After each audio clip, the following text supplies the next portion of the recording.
All right, Andrew John here, and I need you to lock in for the next few minutes.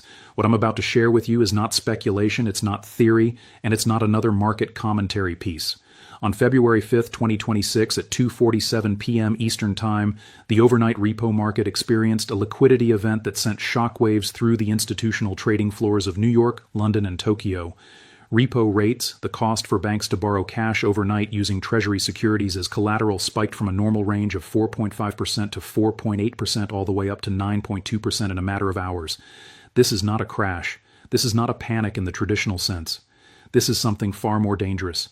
This is the plumbing of the global financial system seizing up. And what makes this different from every other market hiccup you've seen in the last 5 years is that the Federal Reserve's emergency liquidity facilities, the same mechanisms that prevented a complete meltdown in March 2020 and again in March 2023 during the Silicon Valley Bank crisis, were accessed by 14 institutions in a single trading session. 14. That number has not been reported in the financial press because it's buried in the Federal Reserve Bank of New York's operational data that gets released on a 48-hour delay. But the institutions know. The trading desks know, and the smart money is already repositioning. The repo market is a $4.6 trillion overnight lending market that most people have never heard of, but it is the absolute foundation of how banks, hedge funds, and institutional investors manage their short-term cash needs. When this market freezes, when the cost of overnight liquidity spikes by 200% in a single afternoon, it means one thing. It means major financial institutions are desperate for cash and they're willing to pay any price to get it. Over the next several minutes, I'm going to walk you through exactly what happened on February 5th, why this is a structural break and not a temporary dislocation, how this connects to the $6.8 trillion in Treasury securities that are sitting on bank balance sheets at unrealized losses, and most critically, the 3 asymmetric plays you need to understand right now to protect your wealth and position yourself for what comes next. This is not about fear. This is about pattern recognition, preparation, and understanding that what happened in the repo market this week is the same warning signal we saw 90 days before the Lehman Brothers collapse in 2008 and 60 days before the European sovereign debt crisis escalated in 2011. By the end of this video, you will understand more about systemic liquidity risk than 99% of retail investors, and you'll have a concrete action plan. So turn off the distractions and let's break this down step by step because the clock is ticking. Before we dive into the mechanics of what happened on February 5th, you need to understand the framework that governs every major liquidity crisis in modern financial history. I call this the liquidity cascade model, and it's built on a principle that most investors completely ignore until it's too late. Financial markets do not operate on fundamentals alone. They operate on the availability of cash, the velocity of that cash, and the willingness of counterparties to lend to each other. When any one of those 3 variables breaks down, the entire system can seize in a matter of hours, regardless of the underlying economic fundamentals. The repo market is the most critical piece of this puzzle. Repo stands for repurchase agreement. Here's how it works in the simplest terms. A bank or a hedge fund has Treasury securities on its balance sheet, let's say $100 million worth of 10-year Treasuries. But they need cash today to meet margin calls, to fund trades, or to settle obligations. They go into the repo market and they sell those treasuries to another institution, typically a money market fund or another bank, with an agreement to buy them back the next day at a slightly higher price. That difference in price is the repo rate. It's effectively an overnight interest rate on a collateralized loan.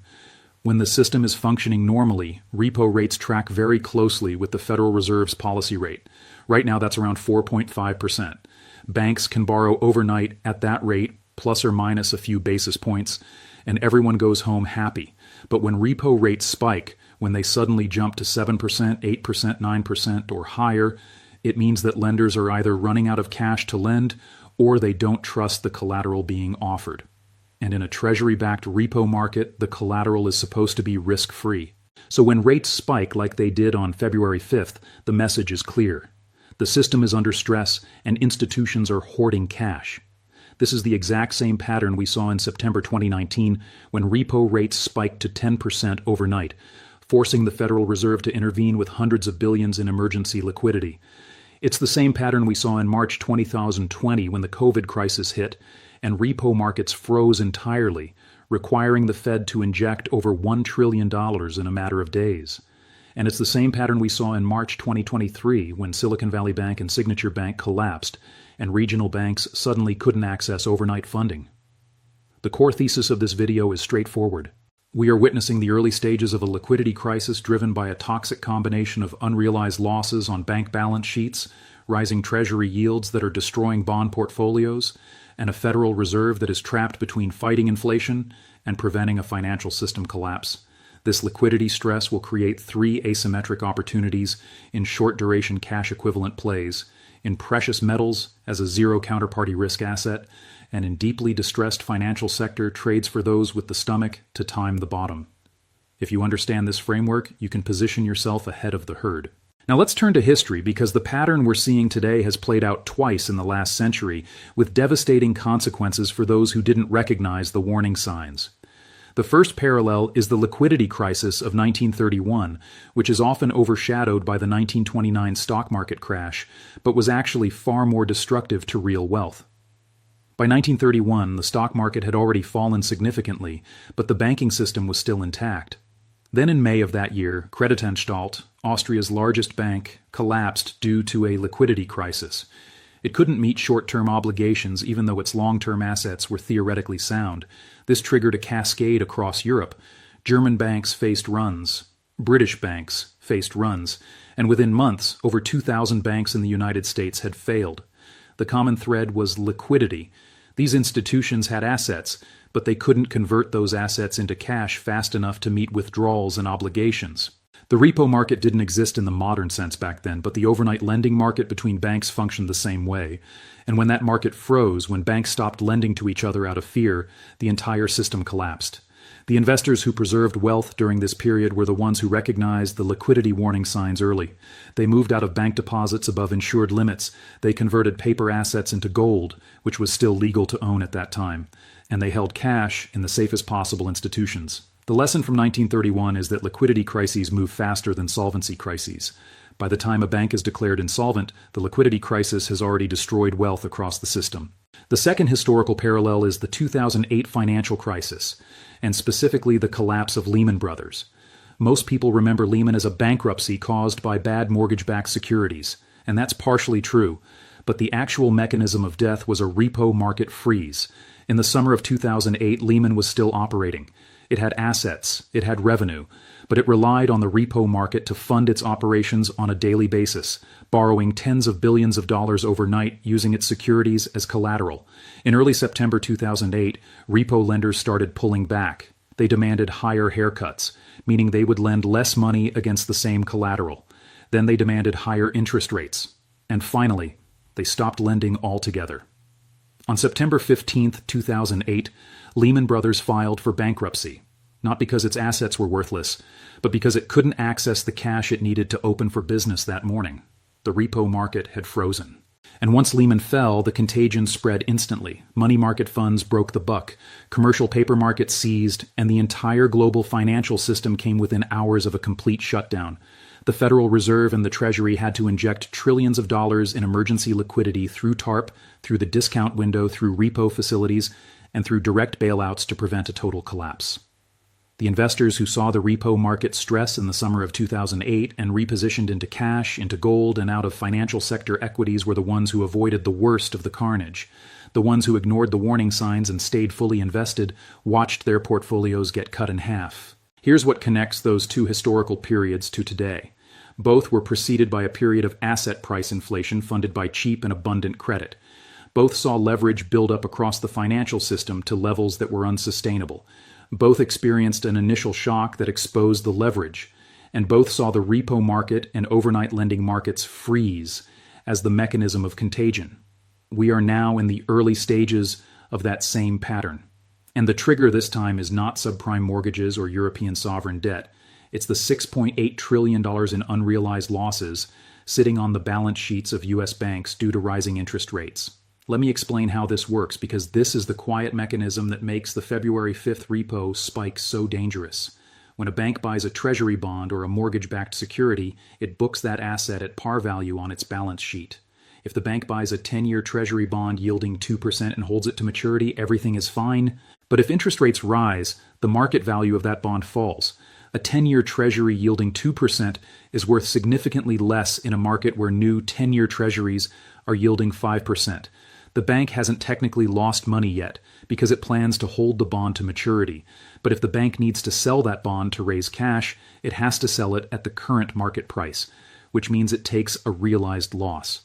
According to the Federal Deposit Insurance Corporation's most recent data, U.S. banks are sitting on approximately $6.8 trillion in securities, and a significant portion of those are underwater due to the interest rate increases from 2022 through 2025.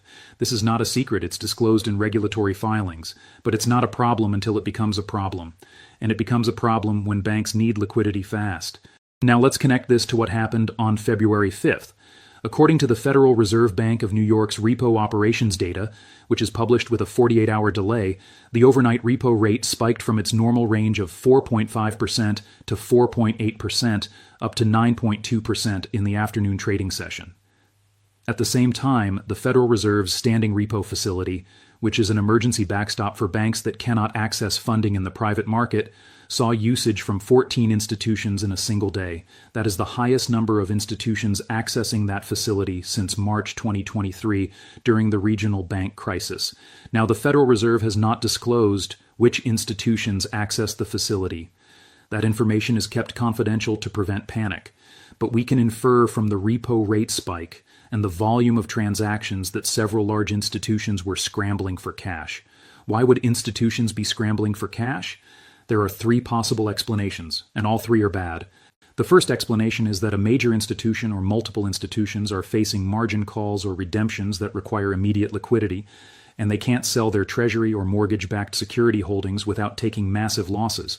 So instead, they're borrowing in the repo market at any rate they can get. The second explanation is that counterparties in the repo market are pulling back because they're worried about the creditworthiness of borrowers. Even though repo loans are collateralized by treasuries, if the borrower defaults, the lender has to sell the collateral in a falling market, which could result in a loss.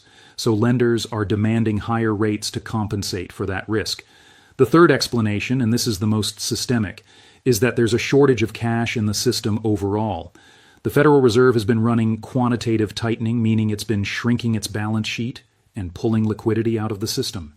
At the same time, the Treasury has been issuing massive amounts of new debt to fund deficits, which absorbs cash from the financial system. If the supply of cash is shrinking and the demand for cash is rising, repo rates spike. All three of these explanations point to the same conclusion. The financial system is under liquidity stress, and that stress is accelerating. Now let's talk about the second-order effects, because a repo market seizure doesn't stay contained in the overnight lending market. It spreads. When banks can't access cheap overnight funding, they pull back on lending. They tighten credit standards. They reduce lines of credit to businesses and consumers. This is how a liquidity crisis in the repo market translates into a credit crunch in the real economy. We're already seeing early signs of this. Commercial and industrial loan growth at U.S. banks has slowed to near zero on a year-over-year basis according to Federal Reserve H8 data.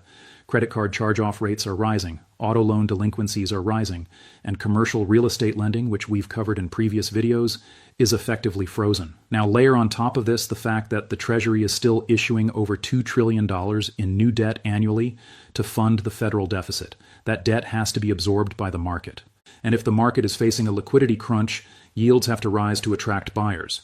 But rising yields make the unrealized losses on bank balance sheets even worse, which creates more liquidity stress, which forces more repo borrowing, which spikes repo rates even higher.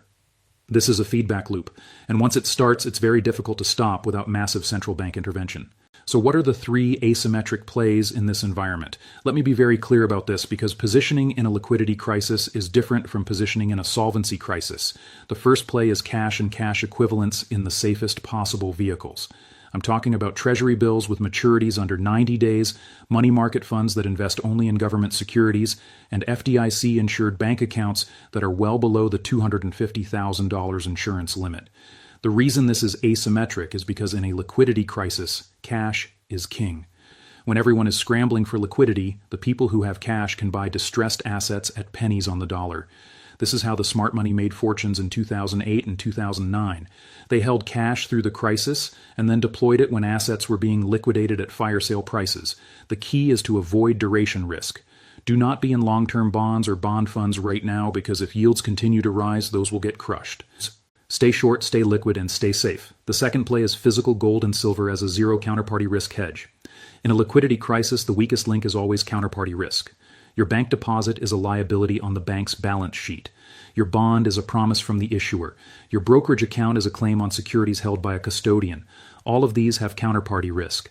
Physical precious metals have zero counterparty risk. When you hold physical gold or silver, you own final settlement. There's no intermediary. There's no institution that can freeze your account or fail and take your assets with it. Historically, gold performs extremely well during liquidity crises.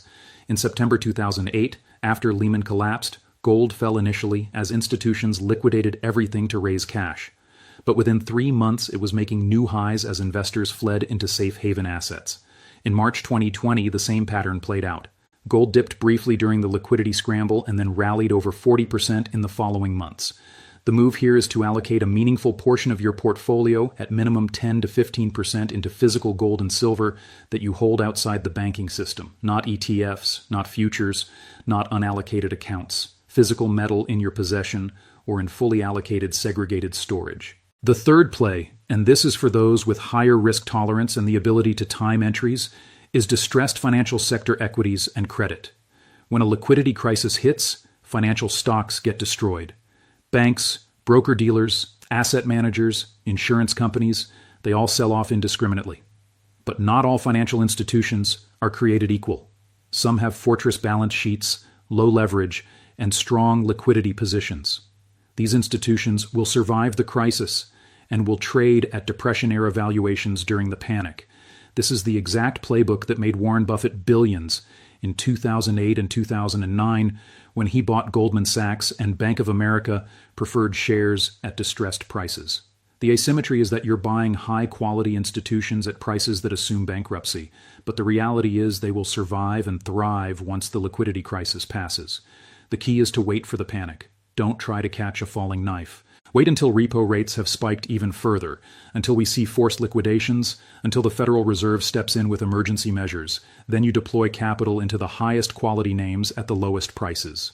Now let's talk about the forward-looking indicators you need to be watching because this situation is evolving in real time. The first indicator is the Federal Reserve's standing repo facility usage, which is reported with a 48-hour delay on the New York Fed's website. If we see usage continue to climb above 10 institutions per day, that tells us the stress is not subsiding, it's intensifying. The second indicator is the SOFR spread, which is the secured overnight financing rate, compared to the Federal Reserve's target rate. SOFR is the benchmark for repo transactions. If the spread between SOFR and the Fed's target rate continues to widen, that's a sign that the private repo market is under sustained stress. The third indicator is Treasury bill yields at the very short end of the curve, specifically the 1-month and 3-month T-bills. If those yields start spiking relative to longer maturities, it's a sign that institutions are desperate for short-term cash and are willing to pay up for it. The fourth indicator is credit default swap spreads on major banks. CDS spreads measure the cost of insuring against a bank default. If those spreads start widening significantly, it means the market is pricing in higher default risk, which will make the liquidity crisis worse. Here's the question I want you to answer in the comments, because I want to know where the community stands. Do you believe the Federal Reserve will step in with emergency liquidity measures in the next 30 days? Or do you think they're going to let this play out to bring inflation down even if it means breaking something in the financial system? I'm genuinely curious because the debate in the macro community right now is intense. Some analysts believe the Fed will pivot at the first sign of real systemic stress. Others believe they've learned from the mistakes of 2008 and 2020, and they're willing to let institutions fail if it means restoring credibility to monetary policy. I want to hear your perspective. And here's the final piece. If you found this breakdown valuable, if you understand that what we just covered is not being discussed on CNBC, Bloomberg, or any mainstream outlet because it's too technical and too scary, then I need you to do 2 things. First, smash that subscribe button and turn on notifications, because I'm going to be tracking this repo market situation daily as it develops. This is not a one-time event. This is a process, and you need to be plugged into the data as it comes out. Second, share this video with anyone you know who has significant assets in the financial system, who's managing a portfolio, or who simply cares about understanding what's actually happening behind the scenes. The people who are going to be hurt the most by this are the ones who don't have access to this level of analysis. The repo market seized on February 5th. Wall Street is panicking quietly. The emergency liquidity facilities are being accessed at levels we haven't seen since the last crisis. And your portfolio positioning in the next 30 days will determine whether you come out of this ahead or whether you're part of the collateral damage. This is not about fear. This is about preparation, pattern recognition, and making informed decisions.